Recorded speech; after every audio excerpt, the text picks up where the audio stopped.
نحمدہ و نصلی علی رسولہ الکریم، اما بعد۔ ناظرین کرام، اللہ تعالیٰ نے قرآن مجید میں فرمایا انما اموالکم و اولادکم فتنہ، یہ تمہاری ضرورت بھی ہے، تمہاری زیب و زینت بھی ہے، لیکن یہ ہے کہ یہ تمہارے لیے آزمائش کے دو پرچے بھی ہیں، ایک مال اور دوسرا اولاد۔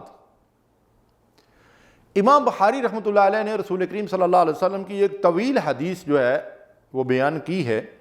جس کا آخری حصہ میں آپ کی خدمت میں پیش کرنا چاہتا ہوں۔ اللہ کے نبی صلی اللہ علیہ وسلم نے فرمایا وَإِنِّي وَاللَّهِ مَا أَخَافُ عَلَيْكُمْ أَن تُشْرِكُوا بَعْدِي وَلَكِنِّي أَخَافُ عَلَيْكُمْ أَن تَنَافَسُوا فِيهَا۔ اللہ کے حبیب صلی اللہ علیہ وسلم اس طویل حدیث کے آخری حصے میں ارشاد فرماتے ہیں، اللہ کی قسم کھاتے ہوئے ارشاد فرماتے کہ مجھے اس بات کا ڈر نہیں ہے کہ تم میرے بعد اللہ کے ساتھ دوسروں کو شریک کرو گے، یعنی بت پرستی کرو گے قدیم عربوں کی طرح،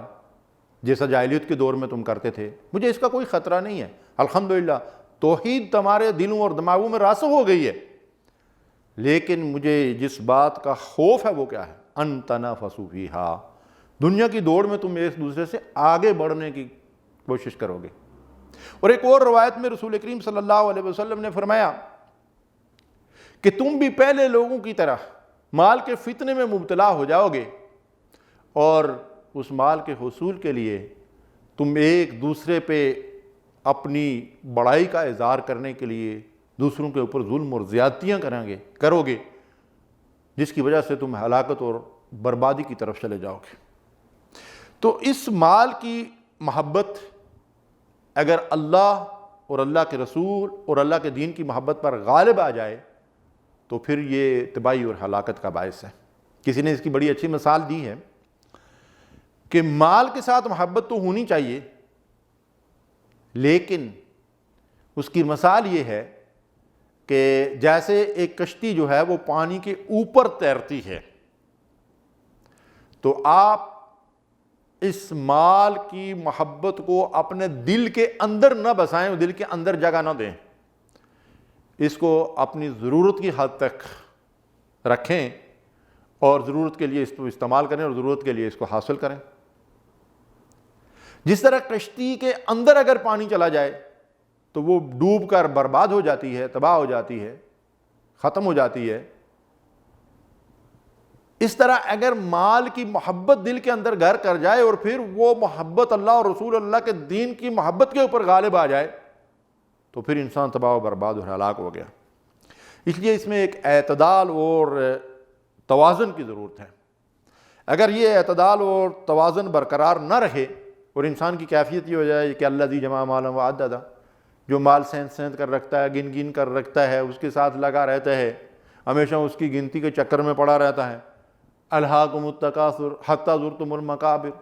تکاثر کے حصول نے تمہیں مقصد زندگی سے غافل کر دیا ہے، یہاں تک کہ تم قبروں میں پہنچ جاتے ہو۔ تو پھر ساری زندگی اس کی جمع تفریق میں ہی لگی رہتی ہے، ہر وقت آدمی اسی کی سوچ بچار میں لگا رہتا ہے اور اپنی زندگی اور اپنے وسائل اور اپنی صلاحیتوں کو جو ہے اسی کے لیے کھپاتا اور اسی کے لیے لگاتا ہے،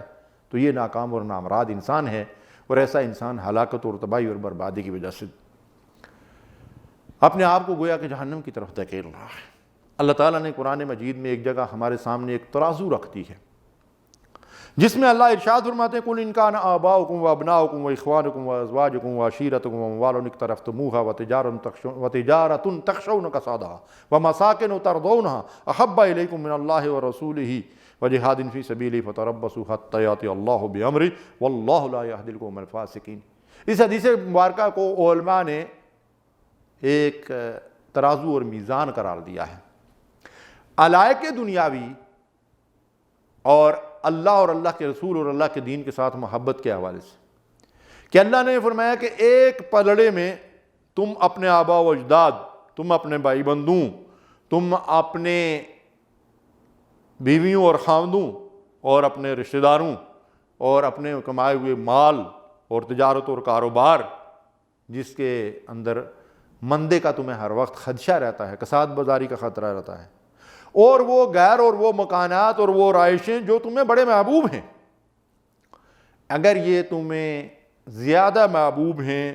اللہ اور اس کے رسول اور اللہ کی راہ میں جہاد سے، تو فتربصوا، تم انتظار کرو، حتی یاتی اللہ بامرہ، کہ جب کہ اللہ اپنا فیصلہ لے آئے، واللہ لا یہدی القوم الفاسقین، اللہ ایسے فاسقوں کو ہدایت نہیں دیتا۔ تو اللہ اور رسول اور اللہ کے دین سے بڑھ کر دنیا کی کسی شے سے اگر انسان کو محبت ہو جائے، خواہ وہ مال ہو، اولاد ہو، عہدہ ہو، منصب ہو، دنیا کی زیب و زینت ہو، اگر اس سے محبت اللہ اور رسول اور اللہ کے دین کی محبت کے اوپر غالب آ گئی ہے تو اللہ فرماتا ہے ایسے لوگ فاسق ہیں، ان کے لیے ہدایت کے راستے جو ہے وہ مسدود ہو جاتے ہیں۔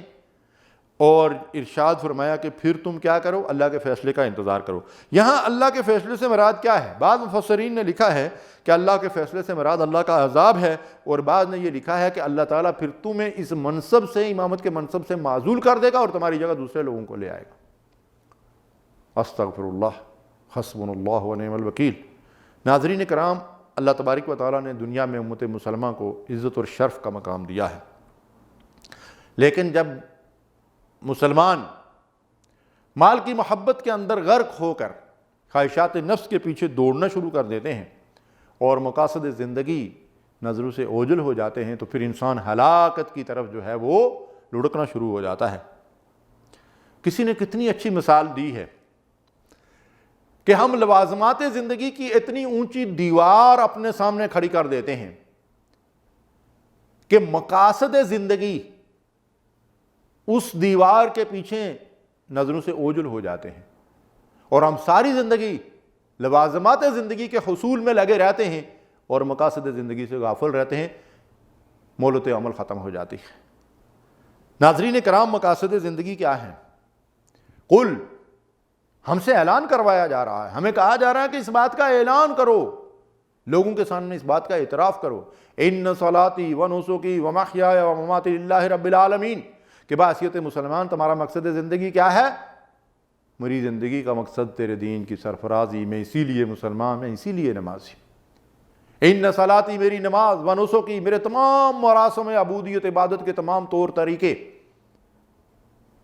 میری زندگی اور موت، و محیای و مماتی للہ رب العالمین، اس اللہ کے لیے ہے جو رب ہے تمام جہانوں کا۔ اللہ اکبر۔ میں اور آپ اپنا جائزہ لیں کہ کیا ہمارا مقصد حیات یہی ہے کہ ہم اللہ کے لیے جئیں اور اللہ کے لیے مریں؟ اللہ کے دین کی سربلندی ہماری زندگی کا مقصد ہے۔ وَرِضْوَانٌ مِّنَ اللَّهِ اکبر،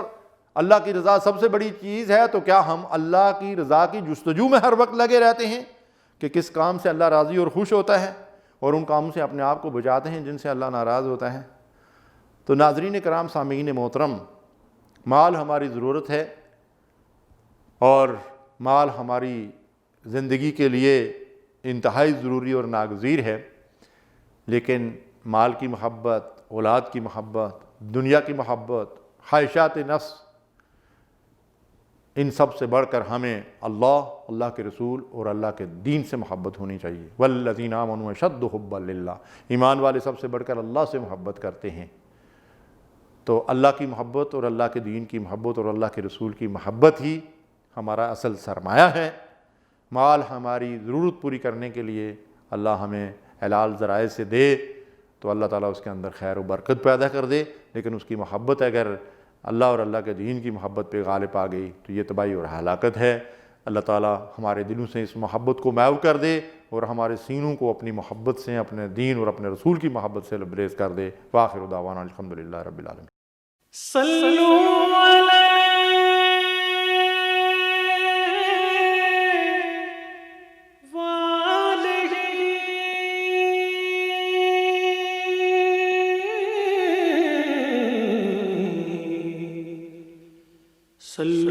علیہ